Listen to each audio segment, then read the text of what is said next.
శుభకార్యాలకు పూజార్ల కోసం వెతుకుతున్నారా? పూజారీస్.com లో అతి తక్కువ ధరలకే పూజార్లను ముందే బుక్ చేసుకోండి. వెంటనే కాల్ చేయండి. హలో సుధీర్ సండ్ర గారు. హలో నాగరాజు గారు. ఒక తండ్రి కూతురు మీద ఎందుకు అంత ప్రేమను చూపించడానికి ఇంట్రెస్ట్ చూపిస్తారని, అంటే లవ్ ఏదైనా సరే కూతురు మీదకే అనేటువంటి దాని మీదకి వెళ్ళిపోతూ ఉంటారు. ఎందుకు? ప్రపంచం మొత్తంలో తల్లి కొడుకు కంటే ఒక 1000 రెట్లు ఎక్కువ ఏదైనా ఉంటే తండ్రి కూతురుదని నేనే కాదు, యావత్ ప్రపంచం ఇప్పుడు ఈ వీడియో చూసే వాళ్ళందరూ, అందులో పర్టికులర్గా ఆడపిల్లలు చూసే వాళ్ళు కూడా 1000 రెట్లు చెప్పగలుగుతారు. కూతురు తండ్రి రిలేషన్ అయితే నెక్స్ట్ లెవెల్లో ఉంటుంది. నాకెప్పుడు ఇది నన్ను కూడా బాగా ఆలోచింపజేస్తున్నప్పుడు నేను ఒక దగ్గర ఒక ఇన్సిడెంట్ నన్ను చాలా బాగా ఇన్స్పైర్ చేసిన ఇన్సిడెంట్ మీతో షేర్ చేస్తాను. ఎలాగో సమయం వచ్చింది కాబట్టి దాని గురించి చెప్తాను. ఒక ఇద్దరు పెళ్లి చేసుకున్నారు, భార్యాభర్తలు అయ్యారు. మామూలు అరేంజ్డ్ మ్యారేజ్లో భార్యాభర్తలు అయ్యారు, పెళ్లి చేసుకున్నారు. పెళ్లి చేసుకున్న తర్వాత ఒక సంవత్సరం రోజులు వాళ్ళు కాపురం చేస్తున్నప్పుడు మధ్యలో చిన్న చిన్న మనస్పర్ధలు వస్తున్నప్పుడు, వాళ్ళ ఇంటికి చుట్టాలు వచ్చినప్పుడు, వీళ్ళ ఇంటికి వీళ్ళు వచ్చినప్పుడు ఇలా జరుగుతూ ఉంటే వాళ్ళిద్దరు కలిసి ఏమనుకున్నారంటే, భార్యాభర్తలు ఇద్దరు, ఎందుకో మీ మదర్ వచ్చినప్పుడు మా మదర్ వచ్చినప్పుడు లేకపోతే మన ఇంట్లో వాళ్ళు మీ ఇంట్లో వాళ్ళు వచ్చినప్పుడు మర్యాదలు చేయడం ఇలా తగ్గిపోతూ కొన్ని మనస్పర్ధలు వస్తున్నాయి. ఓ పని చేద్దాం, మన ఇద్దరం ఒక అగ్రిమెంట్ పెట్టుకుందాం. ఈ రోజటి నుంచి నువ్వు నేను తప్ప ఇంకా ఎవ్వరు వచ్చినా కూడా, అది మీ ఇంట్లో వాళ్ళైనా సరే మా ఇంట్లో వాళ్ళు వచ్చినా సరే, మనం వాళ్ళని లోపలికి రానివ్వకుండా లేవనో లేకుంటే ఏదో ఒకటి చేసి పంపించేద్దాం అని చెప్పి వాళ్ళు డిసైడ్ అయ్యారు. ఇద్దరు మ్యూచువల్ అగ్రిమెంట్ పెట్టుకున్నారు. భార్య భర్తలు ఇద్దరు ఇదే మాట మీద ఉండాలని చెప్పి చాలా జాగ్రత్తగా వాళ్ళు మాట్లాడుకొని డిసైడ్ అయ్యారు. అనుకున్న రెండో రోజే భర్త వాళ్ళ అమ్మ నాన్న వచ్చి కాలింగ్ బెల్ కొట్టారు. నేరుగా వెళ్ళి కిటికీలో నుంచి చూస్తే వాళ్ళ అమ్మ నాన్న కనపడ్డారు. డోర్ తీద్దామని చెయ్యి ఇక్కడ దాకా వెళ్ళింది. మళ్ళీ వెంటనే అగ్రిమెంట్ గుర్తొచ్చి ఇలా తిరిగి వాళ్ళ ఆమెని చూశాడు.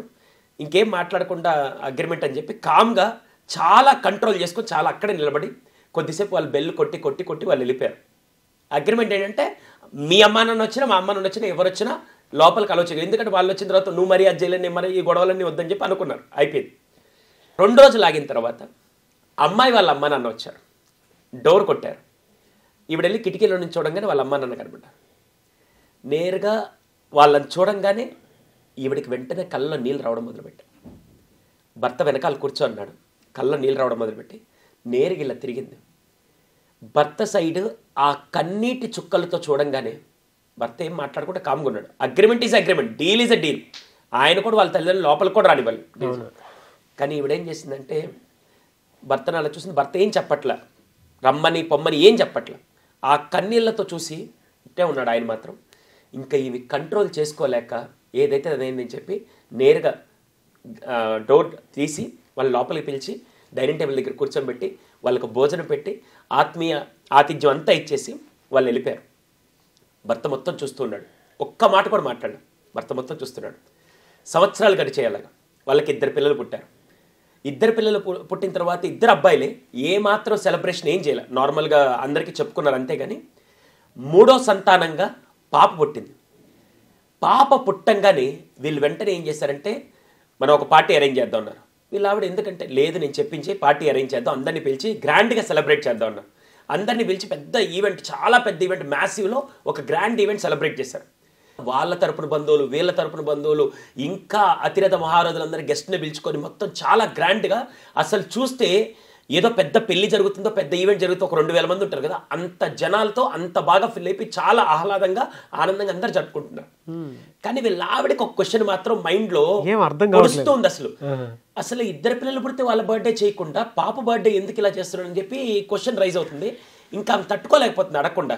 ఎందుకంటే ఇంత ఆనందంలో ఆయనేమో ఆనందంగా అందరితో మాట్లాడుతున్నాడు. ఆ క్వశ్చన్ అడగాలని చెప్పి నేరుగా వాళ్ళ భర్తను చేపట్టుకొని లాక్కొని వచ్చి పక్కకు వచ్చి నేరుగా ఏమంటే క్వశ్చన్ అడగాలి, చెప్పు, మనకి 2 పిల్లలు పుట్టారు కదా, 2 పిల్లల బర్త్డేస్ కానీ అసలు వాళ్ళు మామూలుగా ఏమీ చేయకుండా పాప పుట్టంగానే ఇంత గ్రాండ్గా ఎందుకు చేశారు, నాకు ఒక్కటి అసలు నాకు ఇప్పటికీ అర్థం కావట్లేదు. అందుకే నేను పార్టీని ఎంజాయ్ చేయలేకపోతున్నాను. మీ దగ్గర నుంచి ఆ సమాధానం నాకు ఇప్పటికీ మైండ్ చంపేస్తుంది. అంటే 2 పిల్లలది ఒక్క సెలబ్రేషన్ కూడా చేయలేదు. 2 అబ్బాయిలు పుట్టారు, సెలబ్రేషన్ ఏం చేయలేదు. పాప పుట్టంగానే ఇంత గ్రాండ్గా అరేంజ్ చేస్తే ఇప్పుడు మీరు కూడా నన్ను ఎలా క్వశ్చన్ అడిగారో వాళ్ళ ఆవిడ కూడా అదే మైండ్లో ఉంది. ఎందుకని ఆ క్వశ్చన్ అడగంగానే ఒక్కసారిగా తండ్రి కామ్ అయిపోయి మొత్తం ఆవిడ చెప్పిన తర్వాత మొత్తం అంతా సిచ్యువేషన్ అంతా చూస్తూ, ఆ లైటింగ్, అందరు నవ్వులు, అందరూ ఆనందంగా ఉండేదంతా చూస్తూ ఏం మాట్లాడకుండా ఒక్క సెకండ్ తన కళ్ళల్లో మాత్రం నీళ్ళు రావడం మొదలుపెట్టాయి. తండ్రి ఒక పక్క ఏడుస్తూ ఇప్పుడు నువ్వు అడిగావు కాబట్టి నేను చెప్తున్నానని చెప్పి దాదాపుగా కొన్ని సంవత్సరాల నుంచి గుండెల్లో ఉండే ఒక బాధని ఆయన చెప్పడం మొదలుపెట్టాడు. ఇది బాధ అని చెప్పాలా, ఆయన ఆనందం అని చెప్పాలి నాకు తెలియదు, కానీ ఒక్కసారిగా తండ్రి ఏడుస్తూ, ఒక 5 ఏళ్ల క్రితం మనం ఒక ఒప్పందం కుదుర్చుకున్నాం.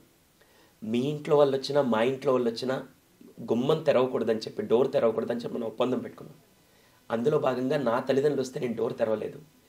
కానీ కూతురుగా ఒక ఆడపిల్లగా నాకు నువ్వు భార్య అయ్యే ముందే ఒక తండ్రికి నువ్వు కూతురుగా, ఆ తండ్రి కనపడంగానే భర్తతో ఉండాల్సిన బాధ్యత అన్నీ కూడా నీ గుండెల్లో నుంచి కన్నీరు రూపంలో బయటకు వచ్చి, ఒక పక్క తండ్రిని చూసి లోపలికి పిలవాలనిపిస్తున్న భర్త అనే బాధ్యత, ఇక్కడ అగ్రిమెంట్ అన్నీ గుర్తొచ్చి ఆ బాధని కళ్ళల్లో నీళ్ళల్లో నేను చూసిన తర్వాత ఆ కంటి బాధ ఎలా ఉందో నేను చూశాను ఆ రోజు. అప్పుడు తండ్రిని పిలవాలని నీ మనసు అనిపిస్తుంది, కానీ భర్తని మాట తప్పకూడదని ఒక పక్క నువ్వు పడిన యుద్ధం నీ కళ్ళల్లో నేను చూశాను. ఆ రోజు నువ్వు ఆ డోర్ ఓపెన్ చేసిన నేను ఎందుకు మాట్లాడలేదంటే, రేపటి రోజున నా కూతురు కూడా పెద్ద అయిన తర్వాత నేను ఎప్పుడైనా తన ఇంటికి వెళ్తే నా కూతురు కూడా నీలాగే డోర్ ఓపెన్ చేయాలని ఈరోజు ఇంత పెద్ద ప్రోగ్రామ్ నేను గ్రాండ్గా చేస్తున్నా. మీరు చెప్తుంటే కన్నీళ్ళు ఆగలేదు.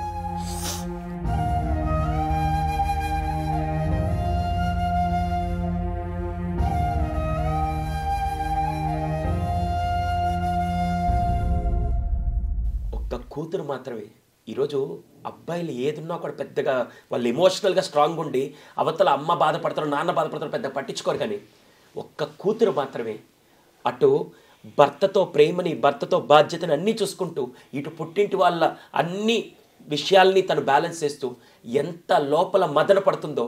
ప్రతి అమ్మాయి ఎవరైతే పెళ్లి చేసుకొని వచ్చారో అటు భర్త మాట కాదనకూడదు, ఇటు పుట్టింటి వాళ్ళని వెనకేయకూడదు, మొత్తం కలిపి చేస్తూ నిజంగా hats off to all the women, those who are balancing this thing. అది ఒక్క కూతురు మాత్రమే చేయగలుగుతాడు. అందుకే ఆడపిల్ల పుడితే లక్ష్మీదేవి అని అందరు అంటారు, కానీ అదృష్ట దేవతనో లేకుంటే ఇలా మహాలక్ష్మి పుట్టిందంటే, మహాలక్ష్మి అంటే కేవలం డబ్బుతో మాత్రమే కాదు, ఆ తండ్రికి కుటుంబానికి జీవితాంతం ఆనందాన్ని పంచే ఒక అమ్మాయి అని చెప్పంటారు. నాకు అందుకే నాకు బిడ్డ పుట్టినప్పుడు ఇప్పటికీ నేను చాలా సందర్భాల్లో కూడా చెప్పాను, చాలామంది అరే నువ్వు అదృష్టవంతులు ఆడపిల్ల అంటే నువ్వు అదృష్టవంతులు అంటే అబద్ధాలు చెప్తే ఆడపిల్లలు పుట్టడం కాదు, అదృష్టం ఉంటేనే ఆడపిల్ల పుడుతుంది. నాకు ఆడపిల్ల పుట్టింది, నేను అదృష్టవంతుడిని. రేపటి రోజున ఈరోజు ఇంటికి వెళ్ళంగానే పాప వచ్చి హక్ చేసుకున్నప్పుడు అసలు నో వర్డ్స్, అది కేవలం ఒక అమ్మాయి మాత్రమే చేయగలదు. ఇప్పటికే నేను ఒక విషయం చెప్తాను, మా మిస్సెస్ ఉంది, నేనైనా అమ్మకి మామూలుగా 2 రోజులకు ఒకసారి మెసేజ్ చేస్తాను, కాల్ చేస్తాను, లేకుంటే ఇప్పుడు తను కెనడాలో ఉంది, నేను మళ్ళీ ఫోన్ చేసి మాట్లాడతాను లేదు. కానీ మా మిస్సెస్ మాత్రం రోజులో 24 గంటలు ఉంటే కనీసం ఒక 4-5 గంటలు వాళ్ళ అమ్మ గురించి చెప్తూనే ఉంటుంది. అది కేవలం ఆడవాళ్ళకి భగవంతుడిచ్చిన అదృష్టం. అమ్మాయిలు అందులోనూ ఆ రోజు ఆయన చెప్తూ, రేపటి రోజున కొన్ని సంవత్సరాల తర్వాత నేను నిలబడితే అబ్బాయి అయితే డోర్ ఓపెన్ చేస్తాడు లేదు తెలియదు, కానీ నీలాంటి కూతురే, నేను నిన్ను తప్పనట్ల, నువ్వు నా భార్యవే, అగ్రిమెంట్ నువ్వు దాటినా కూడా, కానీ నాకు ఇప్పటికీ గర్వం ఏంటి తెలుసా, నువ్వు కూతురుగా ఆ తండ్రి పరువు నిలబెడుతూ కూతురుగా ఆ ప్రేమను చూపించావు చూసా, అందుకే నువ్వు ఇంకా నాకు నచ్చావు. అంటే అక్కడ భర్త అధికారం చూపించాల, ఎందుకంటే తనలో తను చూసుకున్నాడు. అక్కడ నిలబడి డోర్ ఓపెన్ చేసింది నా భార్య కాదు, భవిష్యత్తులో నా కూతురు అని చెప్పి ఆయన చూసుకున్నాడు. అక్కడ డోర్ కొట్టింది మా మామయ్య కాదు, భవిష్యత్తులో నేను అని చెప్పి ఆ తండ్రి చూసుకొని, నిజంగా నాకు నీలాంటి కూతురే కావాలని చెప్పి ఈరోజు అలాంటి కూతురే పుట్టిందని చెప్పి చెప్పగానే ఆవిడ ఏడుస్తూ, నిజంగా ఇన్ని రోజులు ఎందుకు ఇలాంటి కండిషన్స్ పెట్టారా అని చెప్పి నాకు ఏదో విధంగా ఉంది, కానీ ఈరోజు మాత్రం నిజంగా నాకు మీరంటే చాలా ఇష్టం అని చెప్పి ఆ రోజు వాళ్ళిద్దరు బాండింగ్ ఇంకా పెరిగింది. గుండెలను పెండేసేటువంటి స్టోరీ అంటే జనరల్గా మనం అనుకుంటూ ఉంటాం, మీరు మాట్లాడుతూ ఉంటే కూడా ఆ ఎమోషనల్లో కళ్ళ ముందు నీళ్ళు ఆగట్లేదు. అంత సిచ్యువేషన్స్ ఇమాజిన్ చేసుకుంటే ఒక తండ్రి ఒక కూతుర్ని ప్రేమించడానికి లోపల ఎంత లోతైనటువంటి కారణం ఉంటుందా అంటే, అంత సైకలాజికల్గా అంత చూస్తారా, నా కోసం నిలబడేది ఒక కూతురు మాత్రమే అనేటువంటి ఆలోచన. ఎంపాథెటిక్ లవ్ అంటే ఏదో అనుకుంటాం, బట్ దానికి ఇంకా అన్కండిషనల్ అసలు ఎంత బాండింగ్ అంటే ఆ కూతురికి.